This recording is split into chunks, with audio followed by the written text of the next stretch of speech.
အဲ့ຫນွေရဲ့ boosting budget တွေအလားအသက်မဖြစ်သွားအောင် Orange Ideas ကနောက်ွယ်ကနေဘာတွေလုပ်ပေးနေလဲ Orange Ideas မှာ boosting service ကိုယူရဲဆိုရင်တော့10 to 15% service fee ယူပါတယ်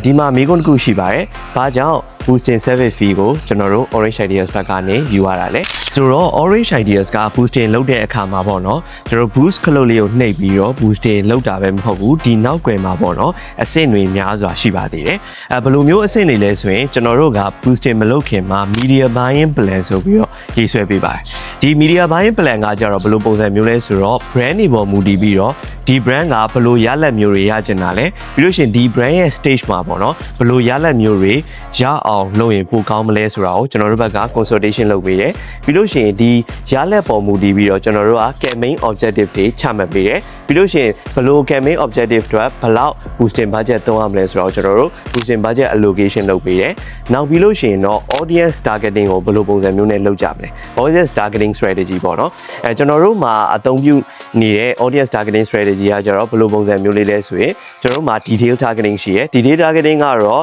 ဒီ brand ကဘယ်လို target audience တွေကို target လုပ်လဲပေါ့နော်ဘယ်လိုအသက်အရွယ်ပိုင်းခြားတွေကြားမှပြီးလို့ရှိရင်ဘယ်လိုမျိုးတွေမှာနေတဲ့သူတွေပြီးလို့ရှိရင် interest ပေါ့နော်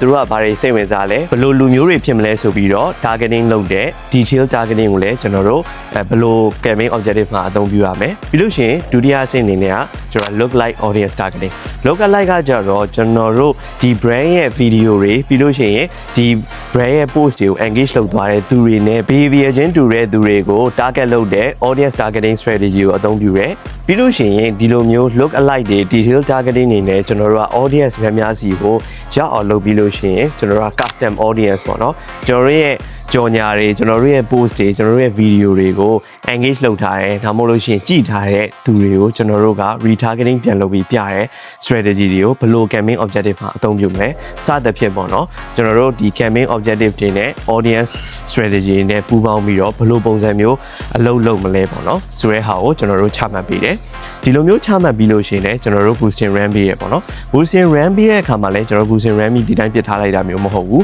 boosting တွေကိုကျွန်တော်တို့အမြဲ monitoring လုပ်တယ်ပြီးလို့ရှိရင် boosting ရလဒ်တွေဒီထက်ပိုကောင်းအောင်ဘယ်လို creative တွေမျိုးကိုဖန်တီးရမလဲဆိုတော့ကျွန်တော်တို့ suggestion တွေလုပ်ပေးရမျိုးရှိတယ်ပြီးလို့ရှိရင်ကျွန်တော်တို့ဘက်ကလည်းဒီလို audience setting တွေကိုဘယ်လိုပုံစံမျိုးနဲ့ချိန်လို့ရှိရင်ဘယ်လိုပုံစံမျိုးနဲ့ targeting လုပ်လို့ရှိရင်ဒီ boosting ရလဒ်ကပိုကောင်းတယ်ဆိုတော့ကျွန်တော်တို့ monitoring လုပ်ပြီးတော့ audience targeting setting တွေကိုကျွန်တော်တို့ဘက်ကပြန်ပြီးတော့ချိန်ကြည့်ပေးတယ်ပြီးလို့ရှိရင်ဒီလို boosting လုပ်ပြီးတဲ့အခါမှာဆိုရင်လည်းကျွန်တော်တို့က boosting ကနေဘယ်လိုရလဒ်တွေရလဲဘယ်လိုမျိုးရလဒ်တွေပြောင်းလဲသွားလဲဆိုတာကိုအသေးစိတ် media buying report ထုတ်ပေးတာဖြစ်ပါတယ်ဆိုတော့ဒီလိုမျိုးဝန်ဆောင်မှုတွေအစအဆုံးကျွန်တော်တို့ကလုပ်ပေးတဲ့အတွက်ကြောင့်ဒီလိုဝန်ဆောင်မှုကယူပါတယ်ဝန်ဆောင်မှုကမှာဆိုရင်လည်းကျွန်တော်တို့က client ဘက်က visa ကတ်ကိုအသုံးပြုပေးရမယ်ဆိုရင်တော့ 10% service fee ယူပါတယ်ကျွန်တော်တို့ဘက်က visa ကတ်ကိုအသုံးပြုမယ်ဆိုရင်တော့ 15% service fee ယူပါတယ်ဒီ service fee နှစ်ခုကွာခြားခြင်းရည်ရွယ်ချက်လေးကိုပြောပြချင်ပါတယ်ဆိုတော့ client ဘက်ကဆိုရင်ကြတော့ဒီ boosting budget ပေါ့နော်ကိုလုံးမဲ့ boosting budget ကို